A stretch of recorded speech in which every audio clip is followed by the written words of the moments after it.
Hi, thank you guys for coming back. I don't really know what the technical difficulty is right now with Instagram. We're kind of having a hard time.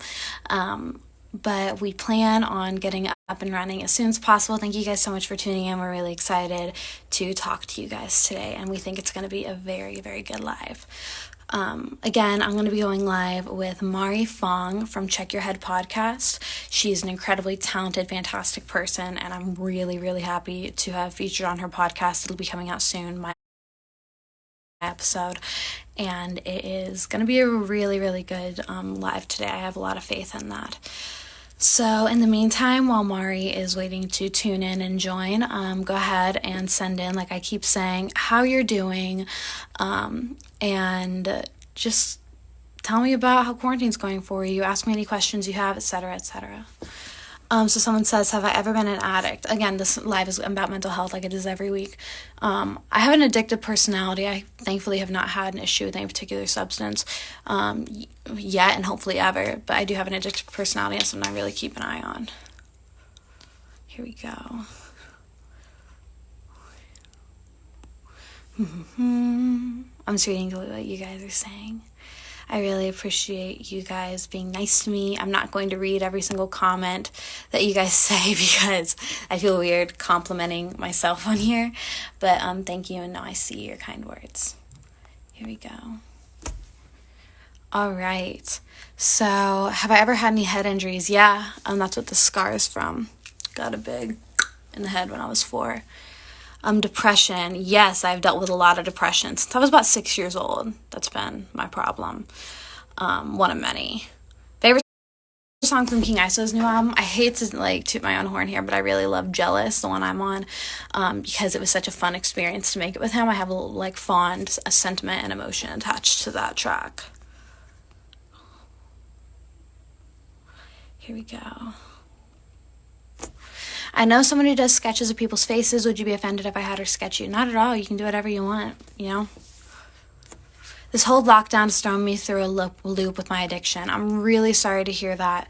Obviously, that doesn't do much for you. They're just words, but know that my heart goes out to you and that I'm proud of you for being open about that. And I really hope that you remain as strong as you've been so far and not fall victim to what I know is a very difficult disease to battle, which is addiction.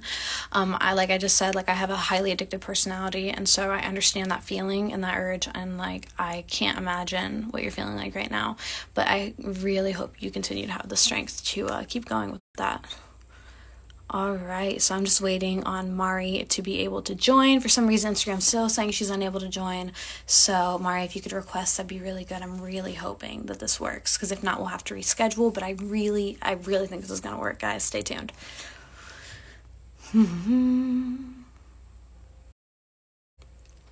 Here we go. I'm just reading what you guys are saying. Thank you so much. Do I smoke weed? No, I don't. Self-medicating probably wouldn't be a very good move for me. Okay, let's try this again. Mari says I'm on computer this time. You can send an invite. For some reason, it's saying right next to your name that you're unable to join, Mari, so I can't send you an invite. So if you could request, that'd be awesome. Favorite text song is Come Gangsta. Me and I supposed to do a joint live to talk about mental health. That's an amazing idea. Text me that, because I know you have my number. That sounds amazing. I'd love to do that. I'll hit them up for that right after I'm done here.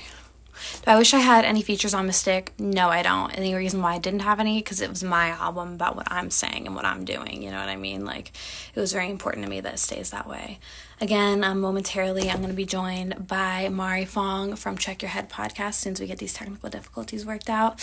Like I said, Mari, it still says I'm unable to invite you, so I don't know what to do right now, but we'll figure it out. I want this quarantine crap to end. Yeah, me too, buddy. If you're struggling, another person says they're struggling with addiction, my heart really goes out to you. I'm really sorry. Okay, Mari. Okay, hopefully this works this time, guys, because I'm really excited for this conversation. What's the best thing you can ask for from your fans? Love and support. That's it. That's all I need from you guys. Okay. Just waiting on you, Mari. It says it's adding you right now. Here we go. I gained weight in quarantine. I struggled with it during high school and middle school, and I hope I can lose it quickly after quarantine. I have had a lot of problems with my weight too. I'm not gonna lie to you. I've had my fair share of bouts with eating disorders and all that fun stuff. Not gonna lie about that either. And I've gained a lot of weight since quarantine, so I'm kind of struggling with it too. So no, me and you are in the same boat, and hopefully we both can get over it soon. It says it's connecting you, Mari. Hopefully it hurries up because I'd love to talk to you. We had a really good pre-live chat, and I think you guys are gonna love what we have to say.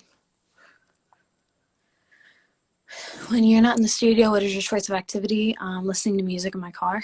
That's about all I do. Okay.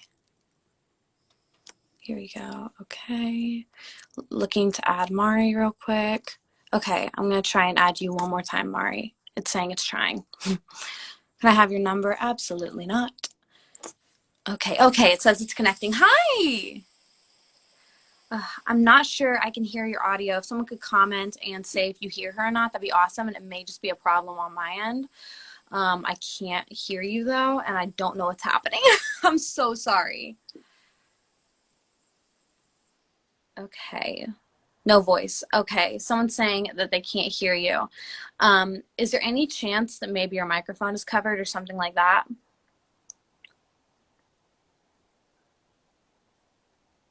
Okay.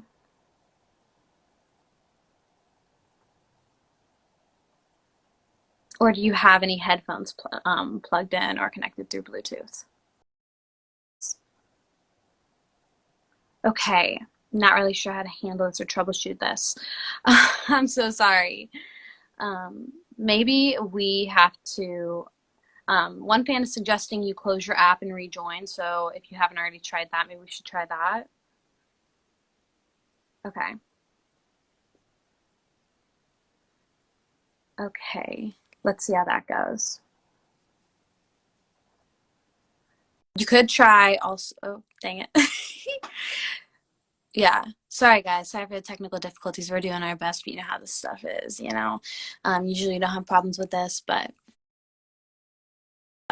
thanks for Asura. Thank you guys for being cool and for staying tuned anyway, because I think you guys are really going to enjoy what we have to talk about. I think it's going to be really good. Okay. Thank you guys for being so supportive, by the way. I know stuff like this can be frustrating, but we're going to. Okay. Just reading all your guys' comments. I really appreciate it. What lipstick do you have on? It looks bomb. Right now, I have on Burt's Bees lip balm. So, thank you. Here we go. Just reading. Let's waiting for Mari to tune back in here. Oh, sorry, guys. Let me turn that around real quick. Okay, just waiting for Mari to join. Right now it's acting a little fun here. Not really enjoying these technical difficulties, but you know what? We're going to figure it out. It's going to be fine. Here we go. Just reading everything you guys have to say. Thank you guys for being so nice to me, by the way. I really appreciate it. You guys are really nice. So everyone's saying they got nothing but time to wait around and figure this out. Yep, pretty much. I'm kind of in the same boat, you know. Yeah, but I'm really looking forward to this working out because it is an amazing, amazing thing what her podcast does. So I'll go ahead and kind of explain a little bit of it while we're waiting. So Mari's podcast is Check Your Head Podcast, and it's kind of dedicated towards mental health for musicians and other artists, but not just them. I think, okay, here we go. Here's Mari. Let's hope it connects, because if not, then like, I don't know what we're going to do, but we'll figure it out.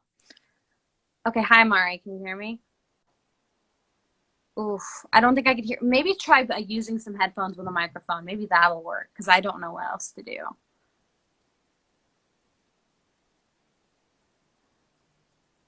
Okay, got it.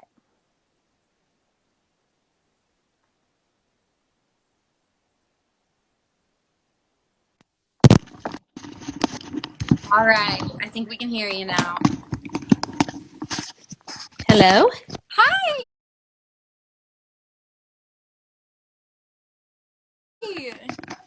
Oh my gosh. here we go. I'm so glad we had this workout. I've been telling everybody this is going to be a really, really good talk. But here we go. Okay, so let's just start out and hit the ground running. Can you hear me all right? Because I know that we had audio issues a second ago. You know what? I could hear you perfectly. Can you Okay. hear me okay I now? can hear you perfectly now. Yeah, Okay. who knows what that was, but glitches happen, technical difficulties happen. I'm not worried about it. Thanks Okay. everyone for staying tuned. I'm really excited to have Mari Fong join me from Check Your Head podcast. And just to get the ball rolling, do you want to tell us, Mari, about Check Your Head and about what your mission is and all that?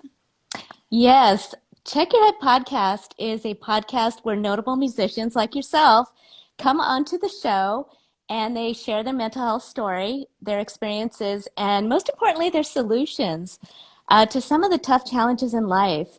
And you did a wonderful job of really explaining what it's like to have bipolar disorder. And you were really open and honest and just talked all about like how you were able to get to your diagnosis, which is so important. I mean, a lot of young people are really confused and Yeah. struggling when they come down with a mood disorder. So the mission of the podcast is really to normalize the conversations around mental health, to encourage people to get help, when they come across maybe depression or anxiety or, panic attacks, which often happens with musicians and, Yeah. of course, our listeners. And the third thing is to provide solutions through our website at checkyourheadpodcast.com. I have all kinds of links to apps and different, websites. A lot of the resources are free and affordable, so that's always really important. Yeah, I love that. And the biggest thing about Check Your Head that I really fell in love with is not only, expanding the dialogue, all that's really important and really necessary, but mainly talking about solutions. Because I think that that's something we miss a lot in talking about mental health. Like we talk about, okay, well, here are the bad parts of it. And yes, relatability and understanding that other people are going through it too is huge. And I'm not degrading that. I'm not discounting that. But I think a lot of times we forget to talk about how to get out of it, not just acknowledging that's happening, but acknowledging that there's a solution. There really is, because I think that's the part that's hardest to wrap your head around. Personally, for me, it Yeah. was, you Yeah. know? And so I'm really, like you were saying, Check Your Head podcast on your guys' website. You guys have, and I say you guys, I know it's you. I know you have an amazing amount of resources. And I'm actually wearing my Check Your Head superhero outfit right now. Oh So my I was super excited when it came in the mail. I was like, oh my gosh. But yeah, I'm so happy to get to support you and what you're doing. So yeah, I'm really a huge proponent of, as we gosh. all know, like, of what you guys doing, like, and this topic in general. And everyone who follows me knows I do not shut up about this because it's so important to me, what made you like get into this topic and really start promoting mental health and wellness and illness awareness? Like, what inspired you to start Check Your Head and all that? This is more of a personal question, Oh, but I sure. genuinely want to know. Well, in 2017, we lost quite a few musicians. We lost Chester Bennington of Linkin Park, and shortly before that, we had Chris Cornell of Audioslave and Soundgarden, and then we also lost Avicii that year, who's like a well-known electronic artist. And I was thinking, it's like, what is going on? There's a trend that's happening that I don't like. And I had the honor to interview Chester Bennington of Linkin Park. And, when I interviewed him, he sounded like he was on the top of the world. Yeah. So I've had my own challenges with depression, and I know that it could hit at any time. And when you're in it, it's scary, it's confusing, it's really frightening. And oftentimes people feel like there's no way out. I mean, it's part of the disorder, really. And I really had to persist and try to find a solution for myself. Um, you know, I had family, I had friends to support me, but when it comes down to it, it's really you that needs to find the solution on your own. And it could be therapy, it could be nutrition, it could be medication, it could be a support group. I mean, there's so many Yeah. different there's so many different solutions out there, but you really have to pick yourself up and try.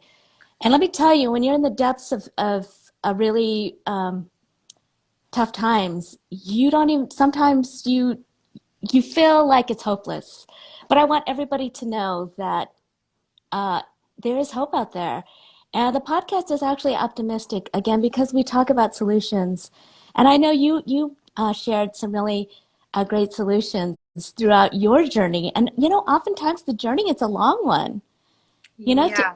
yeah. And you actually, you were starting to have some symptoms like really early on. And I'm Yeah.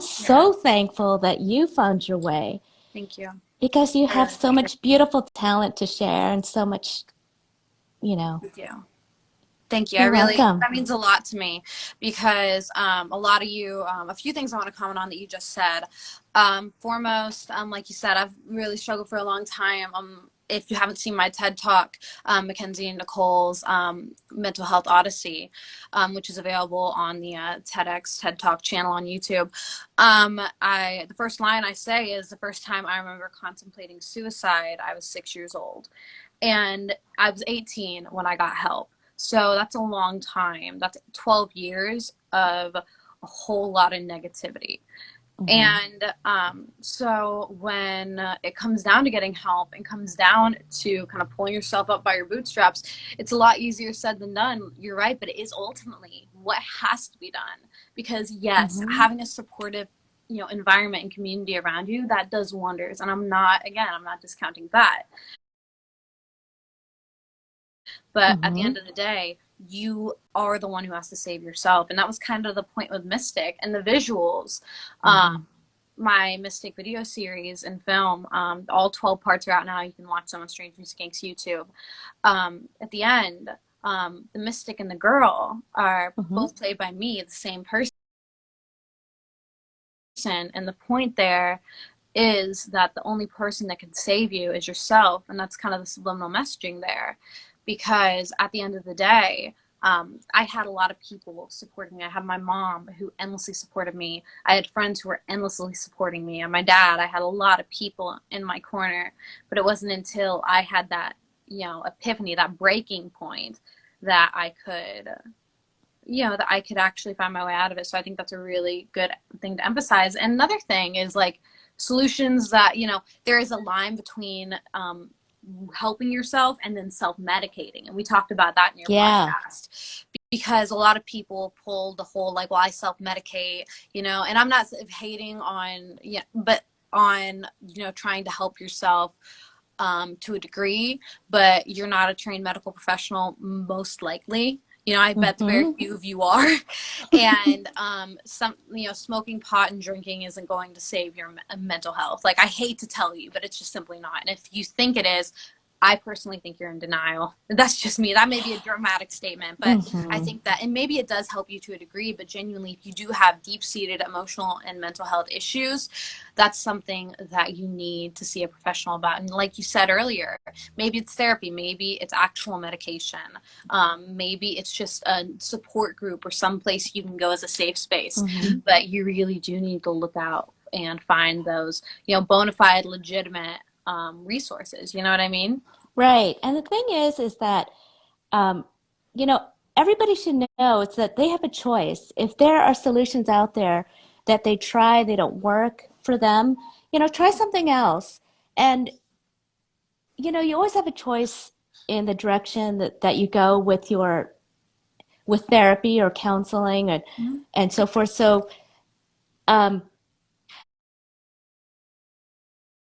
I guess that the bottom line is just try. There's so much out there.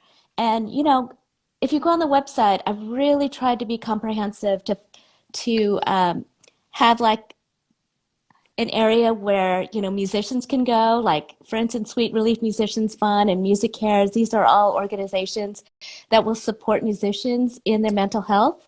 But then there's also a section where it's for our listeners, for Yeah, anyone who can go and find help, or sometimes even just text, or, if you want to make a phone call, something that is kind of easy. yeah, And now, with the coronavirus and this pandemic, yeah. it's even harder, right? Because oftentimes mental health is connected to connection with others.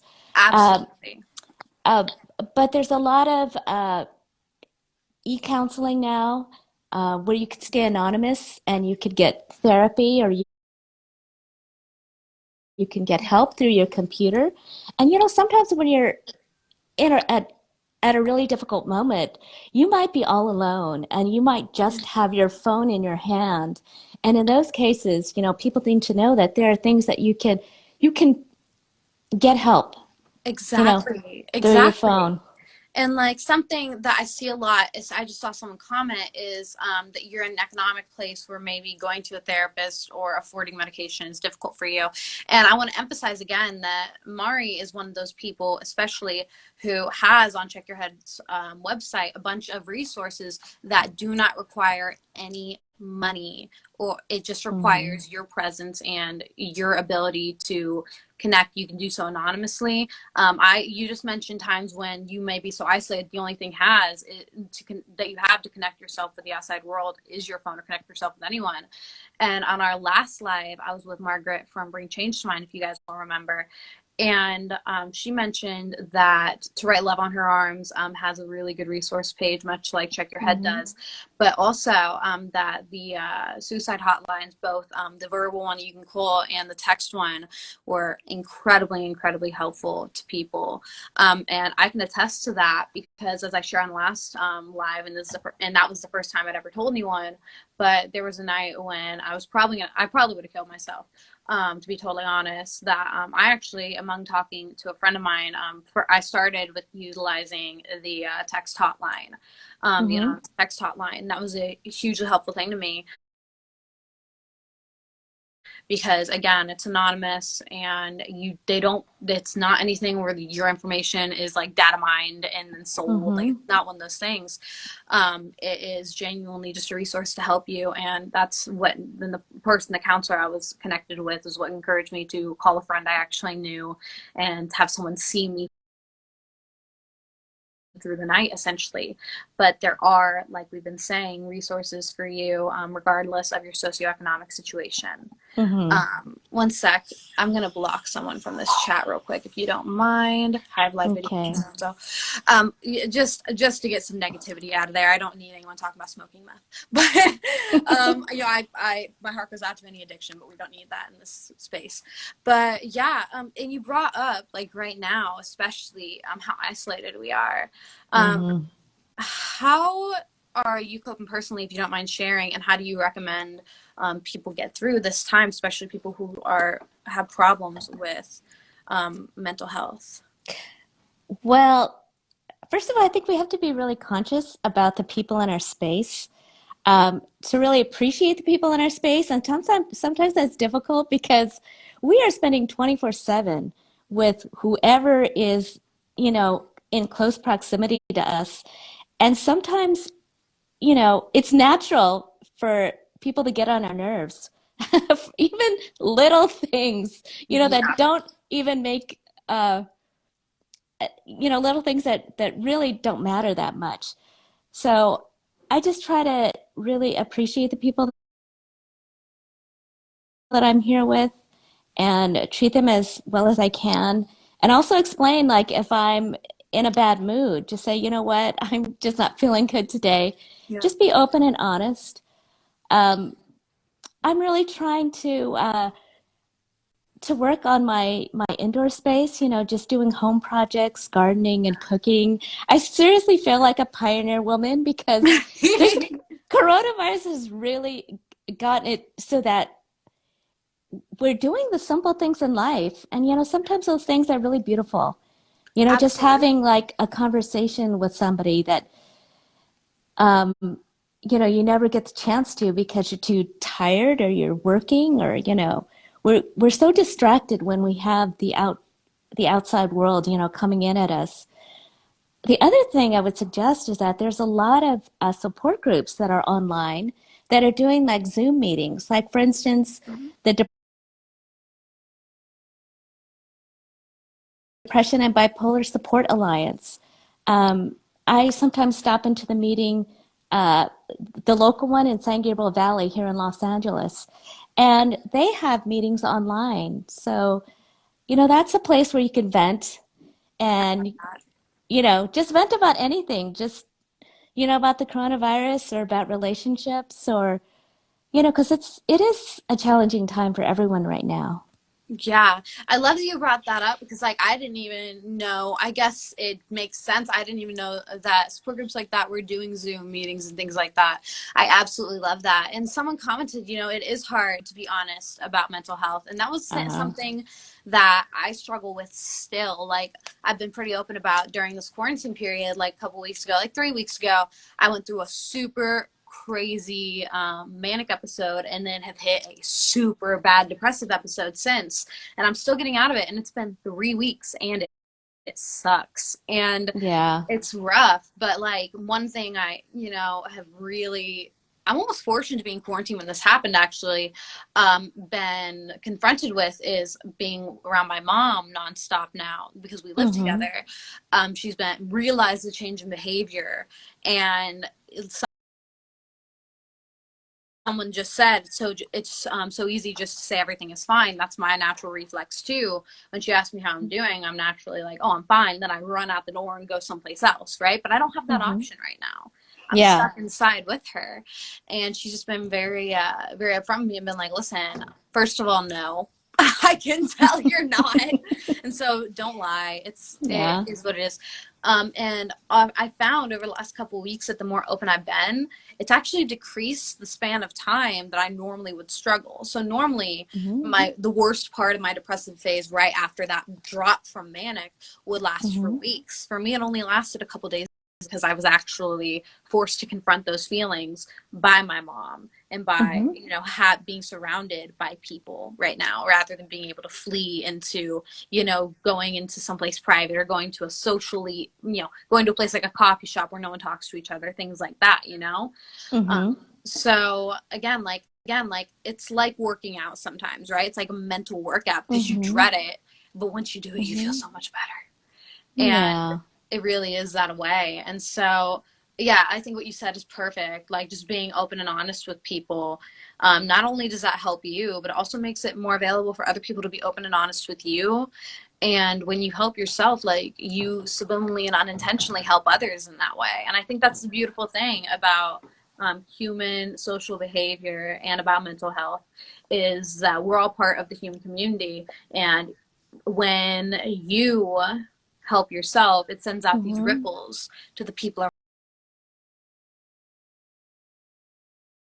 around you. And Mm-hmm. it not only just because we send out energetic psychic waves and all that, or that's what I believe, to other Yeah. people, but because when you're in a better place, it makes you more available to support the ones around you. Like, I look at my personal situation, and as soon as I was in a better space, I got to be a better friend and confidant and family member to the people around me, and not only help myself but help them, and then help myself through helping them. And it's a great cycle. So Yeah. yeah, and it starts with honesty, like you said. Yeah. And it's almost like music, right? When you put down your feelings in music and you sing it out and you kind of pour all those emotions on stage, that's how you best connect with your fans. Yeah. And it's the same thing with our words, just conversations. But um, there's also something so healing when you're in a really bad place, whether it's depression or panic attacks or bipolar or anxiety. When you hear somebody else saying that, you know what, I feel the same way as you do, and the same things come over me, and then you start talking about it and start sharing solutions. It's almost like you're in this dark place and somebody has held your hand. Mm-hmm. And that could be the turning point to really getting better. Yeah. And when I was in my depression, I was pushed by my daughter to go to a support group, and I did not want to go. I really thought that it would not help at all. I Yeah. was afraid, I was scared, I didn't want to see anybody, and that's how you feel, right, when you're in a bad place. Yeah. But I went, and you know what? I made friends, and they answered a lot of questions that even sometimes medical professionals couldn't, because they had experienced it. Yeah. So, Absolutely. And one thing that I always like to tell people, because a lot of people, I even saw someone comment this just now, is it's hard to confide in people sometimes, because sometimes people haven't been through what you've gone through and don't mhm, understand it, and that lack of understanding can make you withdraw even more. But the big thing mhm, I've been urging people lately is that, like, I keep saying, you are not the special case that cannot be solved. I think I even mhm. said that on the podcast. That's a good And one. that, thank you. And that if you just keep looking, you will find it. Seek and you shall find. Hmm. I understand someone said that talking about depression and mental health is taboo in your culture. You might have to expand past people in your immediate vicinity to find people who understand, and that's sometimes hard. Sometimes we find that the people who are immediately available to us aren't always the easiest people to help us heal, or the resources immediately available to us aren't always what we need, but you just have to keep going. I found with myself, like, especially recently, that sometimes, like, I found, actually, again, I keep finding that, like, the things I'm going through in my personal life are really helping me with these conversations, right? Because Hmm. just recently, I realized a number of my friends, because of this kind of episodes I've went through over the last several weeks, aren't not a number of my friends. I have very good friends. I have my best friend Kelly that we all know about. That's amazing. But some of my friends that I thought would be there for me Hmm. in times when I was suffering mentally really bad, and that I've kind of hidden my struggle from before, Hmm. even though they're aware of what I go through, weren't very compassionate and helpful. So what I had to take away from that was, these are not the friends I need in my life right now. And I Hmm. think that that may sound discouraging, because no one wants to say, oh God, like, what if the people in my life aren't supportive and I can't have them in my life anymore? It's not like that. You just need, it doesn't mean you have to cut everyone out if they don't immediately understand you. It just means you have to make a concentrated effort to find people in your life who can be compassionate and can help you, because they do exist, and there are people who are willing to love and accept you. You just haven't found them yet if you don't have them in your life right now, you know? Right, right. And that's why sometimes it's good to try a support group because Exactly. those are the people that actually do understand. And it is hard to understand what it's like if you've never been through it. Exactly. Because something like, you talk about your manic episode, you talk about depression, there's like specific symptoms that it's not just sadness, and it's something that you take responsibility for and finding help with, but it's not something that you can control. And I think that's it, is that a lot of people think that, you can control this, you could stop this if you would just, think positively. And the thing is that you're, this beautiful person. You could be optimistic, you can be,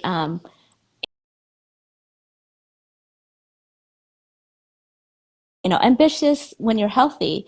And that's how I am. But if I'm not healthy, I can be a different person. And that's scary and hard to understand for yourself and also for your friends and family. Exactly. And I love you described it that way, because that's exactly how I feel, is that, like, and that's how it's been described to me by my loved ones, is I'm a very specific person, and not a bad person. I don't think I'm great. I have low self-esteem, but, like, I'm not a horrible person to deal with when I'm healthy. And I do, like, I have goals, and I'm kind, and I have, like you said, I'm very ambitious and very happy and Hmm. very outgoing and a good friend and a good loved one when I'm healthy. But like you said, I am a different person when I'm not. And Hmm. that's incredibly scary. And I imagine it's also very scary for people who don't deal with it, because they don't understand what that is, what that switch is. And Hmm. so, exactly what you said is perfect. And I know I'm just kind of repeating some of it, but I'm just so amazed That's by how okay. good it was. It's just really, what you said was so good. And so and it's hard to prepare people for that. And like, that's something I'm still working on. And if anyone has any Hmm. tips, let me know. Which is how to articulate to people what it is you go through and how to prepare them so that if you do have an episode of some sort, or if you do find yourself kind of spiraling down the rabbit hole, whatever that looks like for you, um, figuring out how to prepare people for that, because that can be really difficult if people don't understand Hmm. it. And Yeah. that's probably one of the more difficult parts of having a loved one in your life who does struggle. When I did my TED talk, I had one of the women in the audience come up to me after and say both of my daughters were diagnosed with bipolar disorder, and I don't know how to deal with it because I can't see it, she said. Hmm. And I don't really, because I'm the one on the other side of it, it's hard for me to see the point where she's at, because I do understand it, right?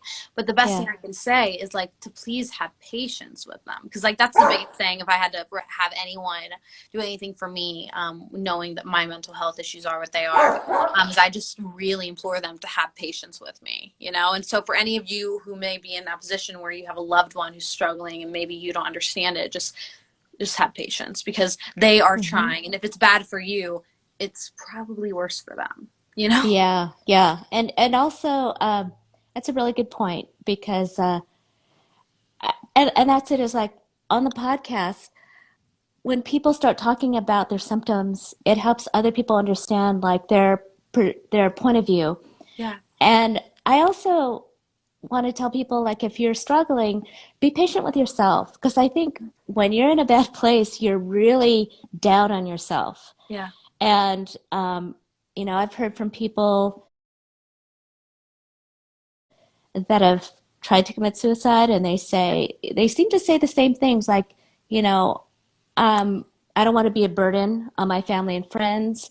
I don't, I feel like I have nothing to contribute, when I'm depressed Yeah. and just also be patient with yourself. Yeah. Um, but I wanted to get back to the whole self-medicating that you Yeah. brought up because that can happen really easily in the music industry and also, of course, anywhere else. I mean, it's like the easy out. Yeah. But every musician, every person that I've interviewed on the podcast who has gone through an addiction, they've said that I just interviewed Emilio Castillo of Tower of Power, which Really? is like, yeah, this old school, R&B group, really Yeah. great. And, he had a serious heroin addiction and did cocaine. And one of the members of Tower of Power actually ended up going to jail for 36 years because he ended up killing three people in like a drug-induced haze. Oh my gosh. Yeah, I guess the good story is that he found and he, helped other inmates, um, kind of going through their own struggles. Yeah. But he said that um, he lost so many years of his life because he didn't really want to face what the real issues were. Yeah. And so that's it. It's like you really have to dig deep and find out like if it's something that you need to get out through therapy, or maybe it could be part of your family history. I have a lot of people on the podcast that have family histories of bipolar or depression. So it's something that could be in your makeup, um, your DNA makeup, um, or it could be associated with another physical condition Yeah. like heart disease or diabetes or um, even hormones. Like Yeah. around puberty is around the time when things can change for young adults, and they could come down with some symptoms of mood disorders. And it's pretty common. Yeah. So, I know for myself, I went through a hormonal change, and that really affected my mental health. And when I corrected that, things got a lot better for me. So I don't want people to blame themselves for how they feel because oftentimes it could be something, like I said, that's not controllable. You know, a quote I love that's super relevant to this is from Marcus Parks from Last Podcast on the Left, which is my favorite podcast. Go check it out if you haven't. Okay. It's one of my favorite true crime podcasts. I listen to a lot of podcasts and they cover creepy stuff. Anyway, but he said, "Mental health is not your fault, but it is your responsibility," and I Yeah. think that's great because like I really struggle with blaming myself a lot, and like what you said, like I really struggle. It really affects my self image and my self confidence and my self esteem. And when I was suicidal, which thankfully I'm not anymore, and I'm so grateful for that every day. But it really is hard for me because when I am in that place, you know, I had someone say to me when I was younger, when I was probably like 13, I had a loved one say to me, you know, I know sometimes you might think they just found out that I felt that way, and they were kind of trying to hint around it. They say, you know, sometimes you might think like, oh, everyone would miss me if I'm gone, but you know, it isn't that way, you know, and you know, you need to be here. And I was thinking as they were saying that, no, it's the opposite. I feel like I'm doing you a favor. Like I feel like Yeah. I'm taking, you know, myself off your hands. And now in fact, I'm like, what the hell? Like that's Mm-hmm. so I recognize now that that wouldn't have been the case. And I recognize that now that what that all that would have done is added a terrible dark chapter to the biographies of the people who love me. It wouldn't have been helping them at all. Mm-hmm. I look at like my 7-year-old brother, and I don't want his story to be, oh, my older sister killed herself when I was 7 or something like Mm-hmm. that. You know what I mean? Mm-hmm. That's not helping him. That's not taking something off his plate, you know? And that's just Yeah. one example. And that's something that's really sobering for me. And so, you know, when you have something that it doesn't even have to be as dramatic as suicide. It could just be like we talked about, that personality change from healthy to unhealthy. You know, it can really be hard, not to fault yourself for that. But at the end of the day, if as long as you are taking the steps to help yourself, genuinely taking them, Mm-hmm. byproducts of your mental health are not something you need to feel guilty for, you know? And Mm-hmm. so it's exactly what you said. Like when you get to a place where you are taking care of yourself, you cannot blame yourself for what does happen when due to your mental health. You know, like we said, it's your responsibility not to do anything reckless that can endanger yourself or others. That is your responsibility. But Mm-hmm. having symptoms of what you're going through is natural and to be expected. You know, so I love that you said that. That's Oh, thanks. of course, it's just so important. And like, I think it's like so important to, you know, you mentioned that, you know, the artist that you were discussing said that he like feels like he missed out on so much of his life due to addiction and Yeah. mental illness. And like, I Mm-hmm. can't imagine where he's at because I just look at, you know, being the way I was for 12 years. And look, I feel like from age 6 to 18, like I feel like mental illness robbed me of my youth, and it's not poetic and it's not glamorous. It's tragic and it makes me want to cry. Like, you know what I Mm-hmm. mean? And so I can't imagine like that extending into my adulthood, or like that like addiction being factored into that, because I look at it and like every day I just think about like, God, I just wish I could go to prom. Like Oh. I just wish I could do something that like, I'm a crybaby, I'm sorry, that like I that was taken from me, you know what I mean? And like it's just like really sad. So I can't imagine that extending into your adult life. I can't imagine, or addiction being factored into that. And that's something that like I think probably a lot of our listeners and a lot, or viewers, I should say, can relate to, is that like it's, and also like trying to figure out like a big part of guilt for me was like, this is horrible, so I must have deserved it because this wouldn't be happening to me if I didn't deserve it, you know? Um, Mm-hmm. but sometimes life just isn't fair, and that's more Yeah. terrifying.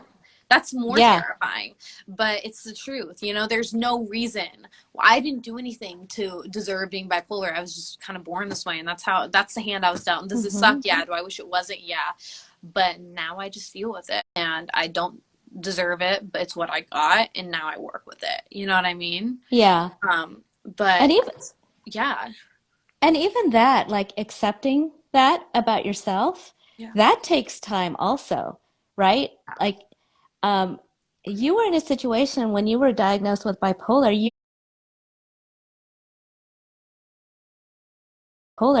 had a sense of relief yeah, because it all like made sense to you.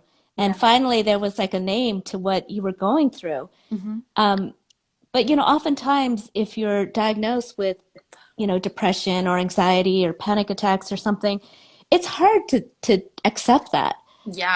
But once you do, um, you know, I think that's the start of the healing process, right? That's the start where you really can change your life. And I think the message really is that your life can get better. Your life can improve, and turn to people that have had the experience and find out, what they did. And just try,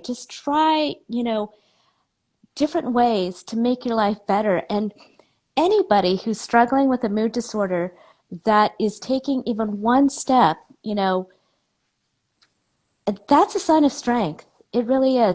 To tell somebody about your condition, it's a sign of strength. It takes a lot of strength to uh, to find the solution. So I really applaud you, Mackenzie, because I know that I really appreciate you tried for a while.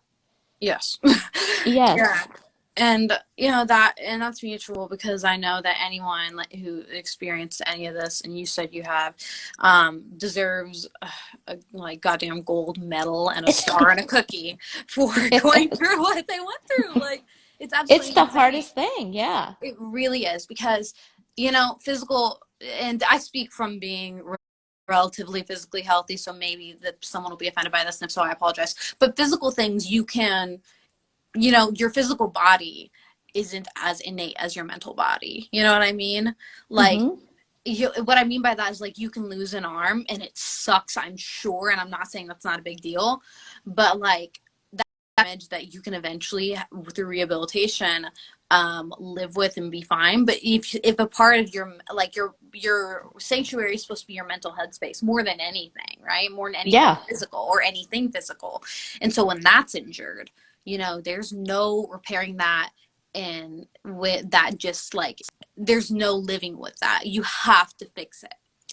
Yeah. You have to find a solution. And the thing too that you mentioned is about, let's say, depression, and you were suicidal at one point.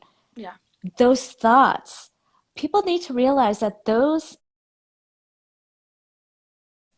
are the thoughts when you're in that condition. Um, when you're in when you're in that condition, you start to have really bad thoughts, Yeah. thoughts that you wouldn't normally think. Yeah. And that part is scary because you don't recognize yourself when you think those thoughts, but when you do, it sounds real. It Yeah. feels real. Uh, Absolutely. but when you do have those thoughts, there was a little voice in the back of my head that said, Mari, that's not you. That's not the truth. Because a mood disorder can lie.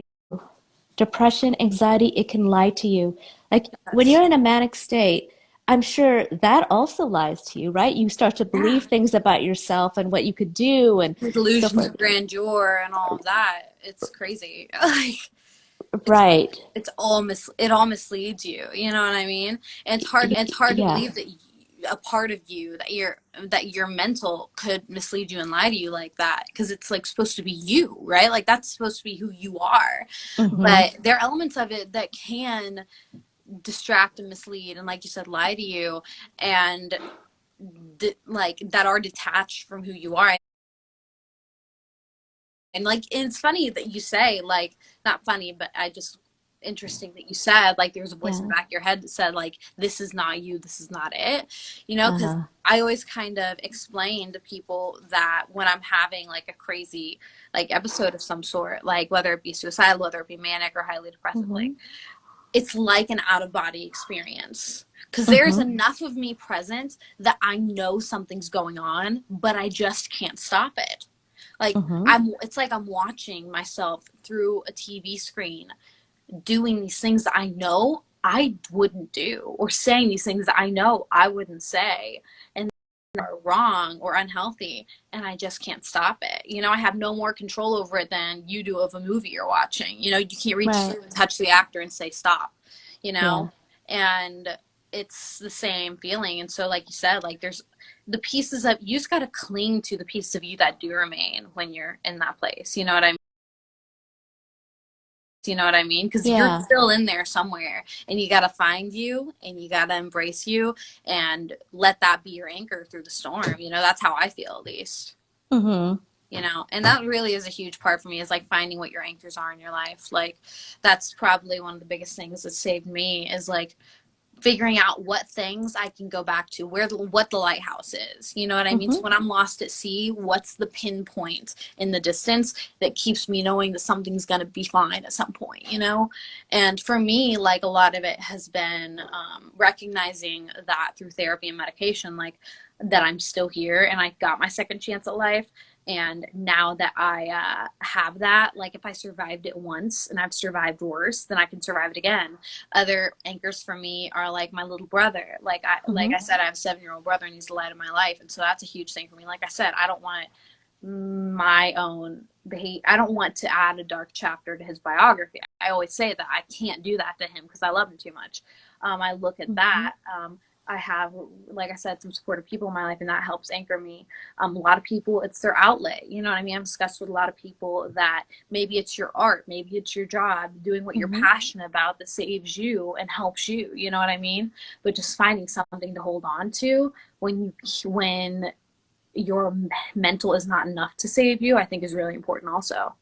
Yeah, it's kind of like that, like finding the purpose Yeah. for what you do. And I'm sure music was something that was really therapeutic for you, as well Yeah. as, you know, therapeutic for your fans when they listen to you.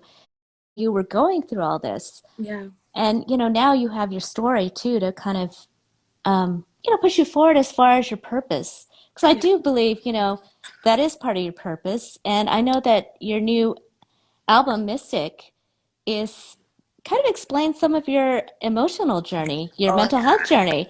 Oh It's yeah. it's like telling a story, and I think that's really amazing. I Thank you. actually Oh, go ahead. no, I can't wait to like read all the lyrics to it because Thank you. you know there's probably some wonderful messages there.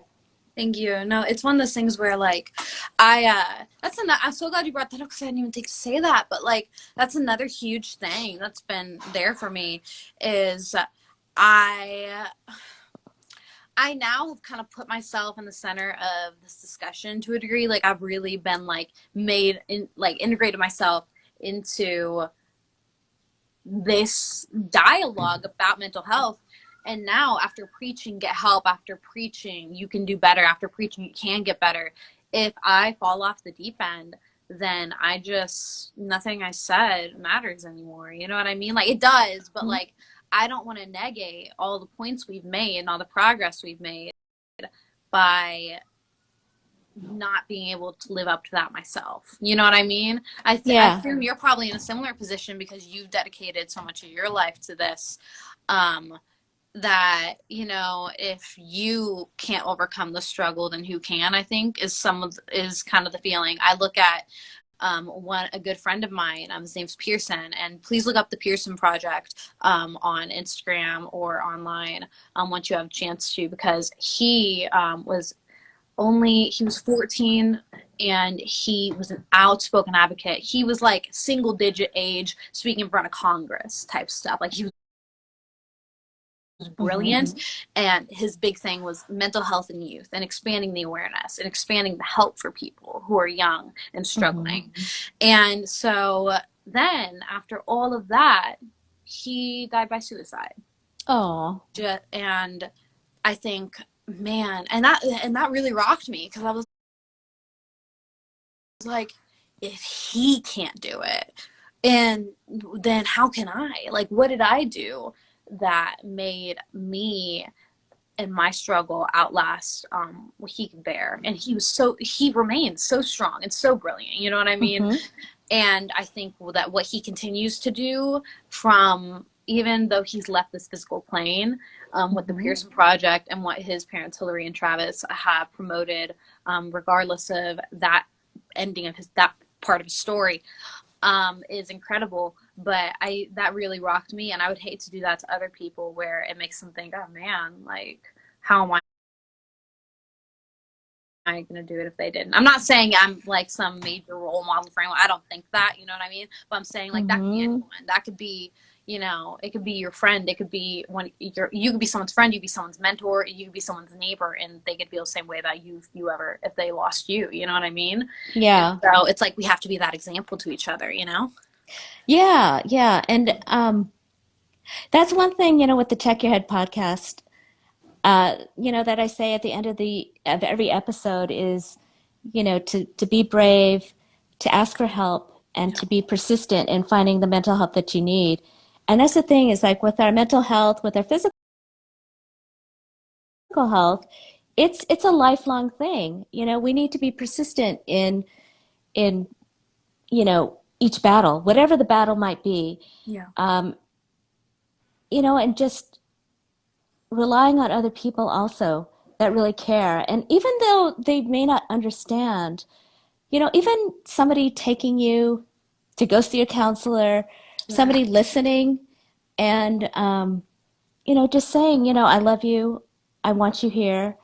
Um, I may not understand, but, let me find out what I can do for you or how can I help you? That's one is like, what can I do to help you? Um, I think it's also important, for other people to know what to say if somebody comes Yeah. up to them and asks them for help, you know? Absolutely.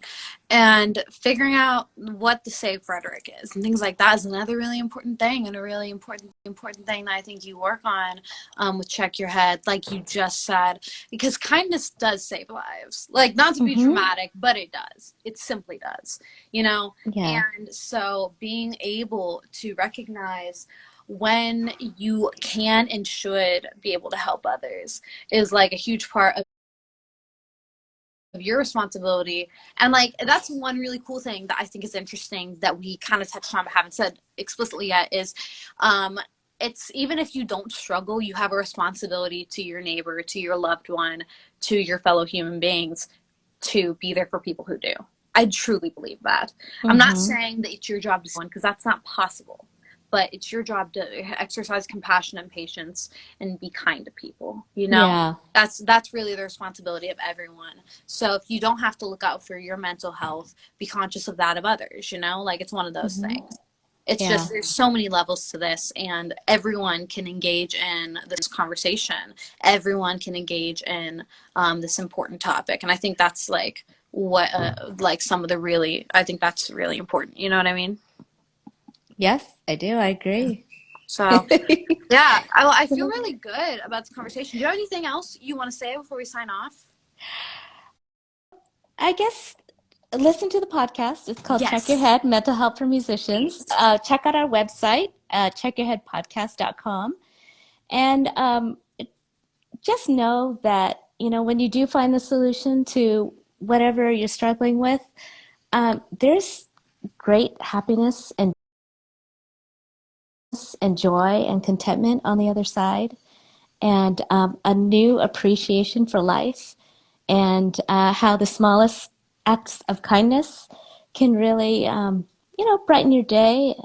Those things are important. And sometimes those kind words can really make the difference between, somebody maybe being in a dark place and somebody, being able to see the light and making a change for their life.